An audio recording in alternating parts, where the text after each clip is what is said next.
This is the video you need to watch before you start swiping that credit card in Japan. Let's get started.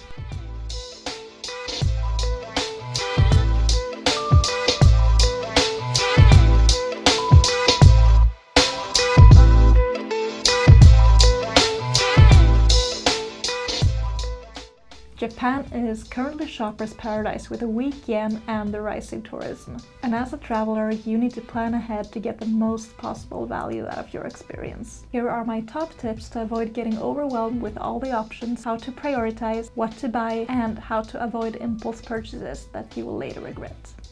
Hi, I'm Beatrice. I am a Swedish lawyer turned travel and foodie creator who wants to help you get the most possible value out of your trips. My goal is for you to have the best possible food and travel experiences on your trips and getting a lot of value for your money. So make sure to subscribe and let's get started. If you found this video before your trip, then congratulations, because now you have the chance to plan ahead and make the most informed decisions possible. If you are currently on your Japan trip, make sure to watch this now and start implementing what you hear. If you have already been on your Japan trip and you're full of buyer's remorse, make sure to save this one for your next trip, because I am sure you will be coming back to Japan. So my first tip is to plan ahead. Watch videos on what to get, what are you interested in, what are other people getting. Make a list on your phone as well so you have it readily available to you at all times, so you can tick off what you get and keep track. And add in where you should get those things as well to get the best possible prices and to make the most of your time while in Japan, because your time in Japan is limited, so you have to be efficient. This will also make it a lot easier for you once you are in the stores trying to make your decisions. I also highly recommend downloading apps like Papago and Google Translate so you can instantly translate labels and descriptions so you know what you're looking at and can make accurate purchasing decisions. My third tip is more of a mental and mindset one. It is very easy to get FOMO in Japan, especially when you are on the last few days of your trip, because you want to make the most of the experience, you want to take as much of Japan home as possible with you, and that is simply not possible. So instead of grabbing everything on the shelves that you can possibly find and overspending, you just have to be aware of this mindset and if it is likely to be a problem for you, because then you can target it accordingly and be more resistant when those feelings start to approach you. But I totally get it. It feels like it's a bit now or never, and that it is your last chance to get this skincare item or this matcha tea. You start talking yourself into buying things because it is way more expensive to go to Japan again, so just buy it now. It's a bit of a trap, and it is one of those things that is very likely to make you overspend. Try to catch it early on and step away from it instead. It is a very dangerous mindset. But at the same time, I don't want you to be restricting yourself too much either. Japan is a once-in-a-lifetime moment for many people, and it's not that easy to come back, especially for Europeans and Americans, because the trip is long and it is quite expensive. Make use of your time and actually allow yourself to treat yourself and make those informed shopping decisions, because most things that you will be looking at will be more expensive at home. And that is especially true for Sweden, where I live. If we're looking at skincare in particular, everything will be at least 30% more expensive. To me, it is a good deal to buy a lot of skincare for the upcoming year or so I don't have to purchase it in Sweden. But it is only a good deal as long as these are items that I was planning to buy anyway and that I will actually use. If you start overspending and buy more things just for the sake of it and because it's a good deal, it will not be that much of a good deal at the end. Remember that the best deal you can do is not purchasing anything at all. So make sure that the items that you are considering actually make a difference to you in your everyday life, that these are things that you are planning to use anyway, and that they are cheaper in Japan than what you would typically get at home, because that's when you get more value out of your shopping, and that's when it is good shopping instead of destructive shopping. I know I said watch shopping videos beforehand, but this can get overboard too. Just because items are viral doesn't mean that they are good or that they will suit you. Don't look at all the videos and just buy things that are viral because other people have said they're good. Have some critical sense of thinking, like, are these products really good for your needs? Are these things that I will actually use? Can these add value to my life in some way? Am I simply buying because someone else had said so? I have a really good example of this. There was this one viral shampoo that I saw everyone getting on TikTok and Instagram and Reddit. raving about. That particular shampoo costs around 1,500 yen. The thing is, I have shampoo at home that works perfectly for me that costs around 800 yen. So me entering into a slightly more expensive shampoo habit that I cannot even maintain because I don't live in Japan and I cannot repurchase this easily, that doesn't really make sense to me, because if I can get by with shampoo that costs the equivalent of 800 yen, why would I start spending 1,500 yen on shampoo? That's just how I think about it. And also, shampoo adds a lot of weight in your luggage. I try to avoid things that add up easily in your luggage. Shampoo is definitely one of them. That is also a pro tip. Stick to smaller items that don't rack up a lot of weight and prioritize when it comes to those heavy items. In general, be cautious about things that will affect your luggage weight and invest in a luggage scale if you haven't already done so. This has saved me so much money and so much stress. I cannot even begin to describe how fantastic this little invention is, and I will share a link where you can buy it too. When you are in Japan, inside the shops, take the things that the store clerks say with a grain of salt and consider if they approach you versus you approach them. Because if they approach you, they usually have some sort of agenda. Like, one thing that happened to me was I was looking at one of these drugstore skincare moisturizers that I was considering getting, and then a lady came up to me in Don Quixote saying that, hey, you should get this one instead, let me show you. And then she recommended something that was 3 times more expensive. And I was slightly annoyed because I don't like getting interrupted when I'm shopping. I generally don't enjoy talking to strangers. It is very Swedish of me, I know. I felt slightly bothered, and I know it is not very Japanese to go up to people and talk to them as well. So if people do that and store clerks do that, they generally have more of an agenda and want to sell to you rather than helping you. So she recommended a cream that I hadn't seen anything online about, and it was 3 times more expensive than what I had previously looked at. And she said it is a lot better for you, you should try this instead. So I put it in my basket and just kept on shopping silently because I didn't want to put it back in front of her. I was a bit scared of conflict or scared of further interaction, so I put it away later. I actually didn't even take a picture of it. If it is an item that you're seriously considering getting, take a picture and do some research, and you can always go back into the store and get it later if you still think it's a good idea. Generally, when you're in doubt, feeling insecure about your choices and feeling overwhelmed, just take a picture of the item that you're considering and walk out of the store empty-handed instead, because you can always come back, and you have survived your entire life without this particular item. It will not be a game changer,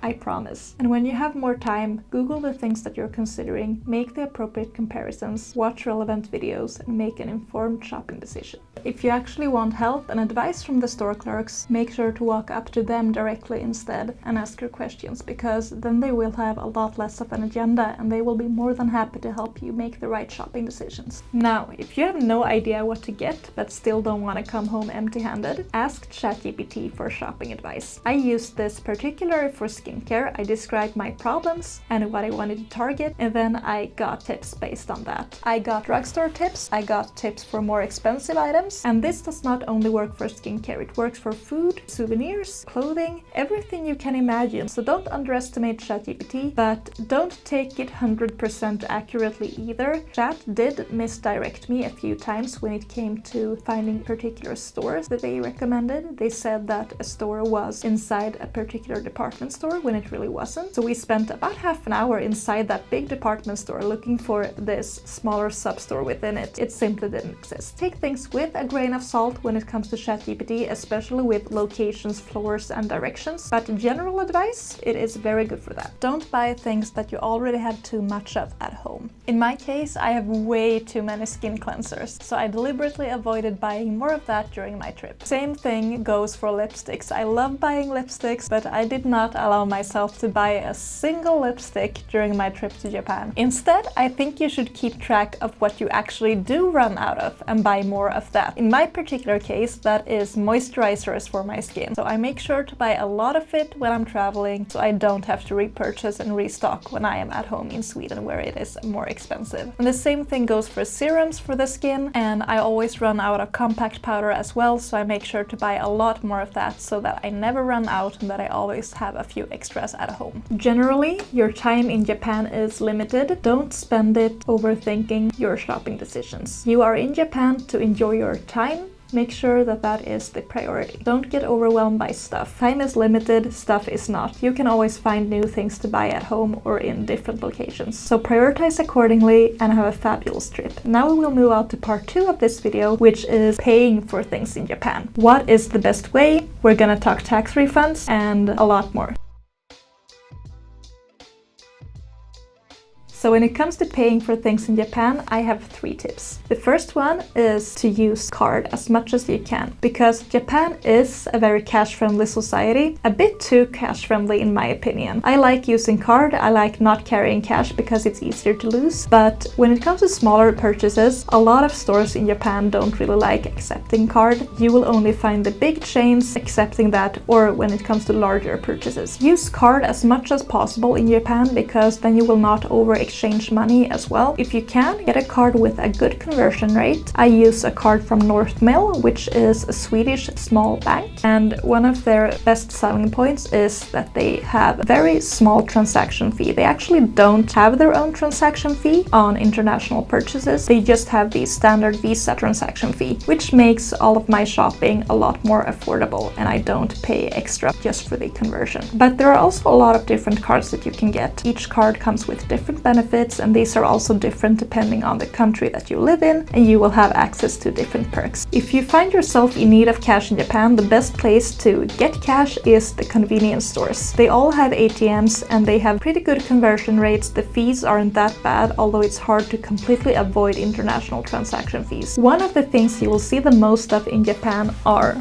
bags like these. These are the infamous tax-free shopping bags, and for now this is a very common sight in Japan. They will replace the current tax-free system with a new one in November 2026, so we will see what that looks like when it takes into effect, but I will still make sure to talk a little bit about the current tax refund system and how it works. When you're in Japan, make sure to make purchases that exceed 5,500 yen at a time, so you can get an instant 10% tax refund. So be a bit strategic with your purchases. Make sure that you make a few larger purchases instead of many small ones. If there are certain items that you will be using in Japan, you will need to say that to the store clerks so they will not withdraw tax on it, because you are not entitled that 10% refund if you are going to consume the things in Japan. Currently there is no system in place at the airport, at least not from what I noticed. Check if you have used your things or not, so plan accordingly, and it is entirely up to you if you want to open the bag, use your things, or if you want to save it for coming home. And like I mentioned before, this system will be replaced with a new system in November 2026, and that will come with an entirely different set of rules. From what I have heard so far, it will involve you getting your refund at the airport and lining up for that instead of getting it instantly at the stores. It will probably be easier for the stores to manage, but also not as convenient for you as a customer. I think that we will see a lot less refunds being made because people don't have the time to go do this at the airport, but only time will tell. And now it is time for part 3 of this video, which is what should you even buy in Japan and where do you get it?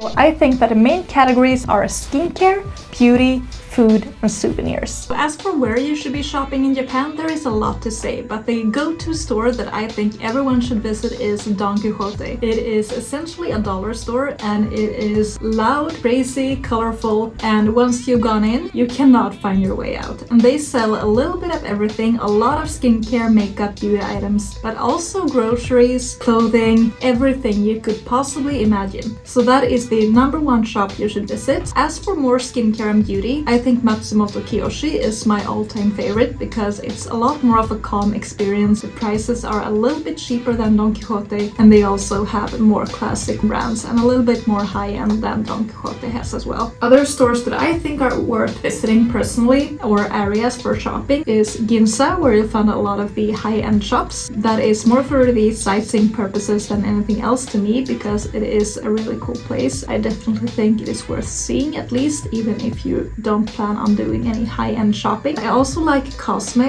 in Harajuku, which is essentially like the Sephora of Japan. It is a big 3-level store and they sell Western brands, Japanese brands, high-end, low-end, mixes, everything. And the prices are good as well, so make sure to keep a lookout for that one. I also personally like Shibuya 109 for getting hair stuff. Few of you have reached out to me to get tips on hair ties and things like that, and that is usually where I get them because they have good prices and a lot to choose from. But now it is time to start with the actual haul portion of this video. So we will start with these souvenirs, and I got them all here in this Japan tax-free bag. So the first item is this cute little pink sakura themed snowbird, and we also got this classic white snowbird. So snowbirds are one of the big souvenir items in Hokkaido, which is in the north of Japan, and this was one of our destinations for this particular trip. So we decided to get 2 matching snowbirds, one pink and one white, just because they were simply way too cute to resist. From now on, I am slightly obsessed with snowbirds. Next item are these Family Mart socks. So if you've ever been to Japan or started researching it, you know that Family Mart is one of the most famous convenience stores in Japan, and it also happens to be my favorite convenience store. So we made sure to get the Family Mart themed socks, just as a fun souvenir, something you can't get anywhere else. And they were also really affordable, and you always need more socks. These socks are unisex socks, but I don't think they will go with that many of my outfits, so I think that my fiance will be the one using these. But I think they're nice, it's a fun item to get, and a really good souvenir too. Next on souvenirs, we got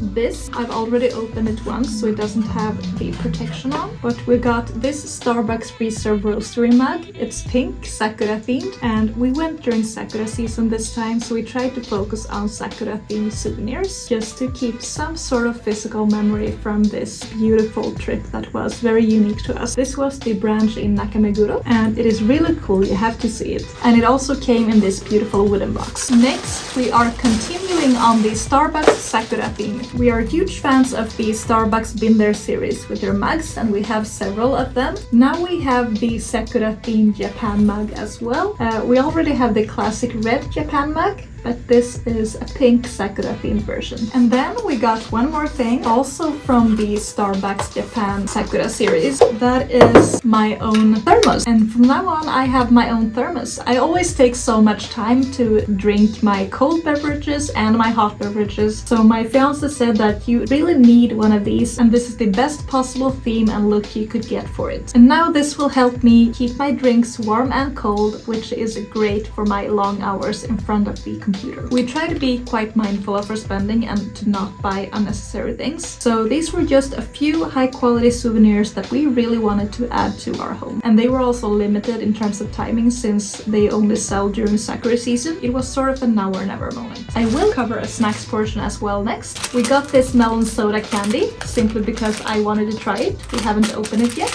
but I will be doing that tonight. Next, we got these Tokyo banana, and this one is actually empty because I already ate it. This is very sensitive when it comes to dates. They actually only lasted until the 11th of May, which was about 3 days after us coming home from Japan. They were amazing and super delicious, so I highly recommend buying them. Be very mindful of the date that is stamped on them. Since there is banana inside, they do get nasty quite fast, so you have to make sure that you can actually eat what you are buying in time. So I didn't get more than one because I did not want to consume more than one. These are not very healthy. Make sure to try it out when you're in Japan. You can find this most easily at Tokyo Station in their own shop there. We keep going in the food category. We bought tea, of course. This is actually a cute kit for Mother's Day that I will be giving my mom shortly. You got this matcha chocolate crunch, and you got a sakura black tea. This was such a nice tea shop, quite close to Nakameguro in Tokyo, and the staff did let us try everything there, so we bought way more than we intended, but it was also kind of a once-in-a-lifetime opportunity to get high-quality Japanese tea and try out all the amazing flavors. Highly recommend this one. And then we got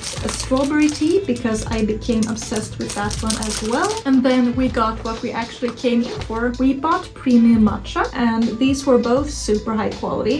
One is even more premium quality than the other. These were quite expensive, but the thing is with matcha, we would have bought more, but these are also quite sensitive with the dates. They expire in October, and I have found that we don't really consume that much matcha in our household because it's just not a habit of ours. When it comes to our last Japan trip in July 23, we still haven't consumed the matcha that we bought from that trip, which is really bad. It hasn't expired at this point, but we're still keeping it. We got one more that is slightly cheaper from Don Quixote, and I will show you that one shortly. Something else that we got in just a regular grocery store was this green tea. In Japan, it is really popular with iced and hot green tea that is non-sweet. I really like drinking that, and I started drinking a lot of it when I was in Japan, but I cannot bring big bottles of that home to Sweden, so instead I went into one of the grocery stores and bought this, which is essentially green tea bags that can be used for both hot green tea and iced green tea. And similarly, I also got one for black tea as well. So this is a barley tea. I really like that one as well when I tried it in the stores, both hot and cold, non-sugar. I will be trying both of these and see how I like it. And then my fiance has this habit of drinking iced Americano, so I think that he will be making some sort of iced Americano with this. And then we got this matcha. This is the premium matcha from Kyoto that they sell at Don Quixote. It expires in October, just like the other matcha that we got. It is one of those souvenirs that you totally should be getting in Japan. And then we have a few general items that did not fall well into either category. One is a shoe deodorant that you put into nasty smelling shoes. We had a lot of experiences with that in Japan since it rained a lot and our shoes got wet, a situation that we would actually get into quite frequently. I'm not sure how much we'll use it now that we are at home and can appropriately dry our shoes, but it felt like a pretty unique product that we wanted to try out, and I was too curious to not buy it. This can be found at Don Quixote, by the way. And something else that falls into this category is this super cheap mirror. It is also from Don Quixote, and it is an LED mirror for your makeup, and it is portable, so you can do your makeup wherever. Usually, my fiance and I fight about the bathroom. This will help me do my makeup elsewhere, so we do not have to fight as much about the bathroom. And last but not least in this category, these are items that we won. We had to invest a little bit of money to win things like this. I will insert a clip of the time when I won this little duck. His name is Sendai because we won him in Sendai. And then we have another cute item that we also won in Sendai, this little otter right here. We did all of our gambling in Sendai instead of Tokyo because it is a lot cheaper in Sendai than it is in Tokyo and not as crowded either. So we pretty much had these shops to ourselves and did our little claw machine shopping there. So now you are probably wondering where is all the skincare, because you know that Japan is a big skincare destination. I'm also quite interested in skincare since I am in my lower 30s and just starting to see a little bit of fine lines and stuff. I want to do my best to prevent that, and I did go really deep into it and I bought a lot of skincare in Japan. This is just one of the bags, but it is so much, so I will have to put that in a separate skincare video. And in that video I will also give you my top tips for shopping skincare in Japan, a few hacks, and also do's and don'ts. So make sure to subscribe for that video and let me know if you like this one as well, and I'll see you in my next one. Bye!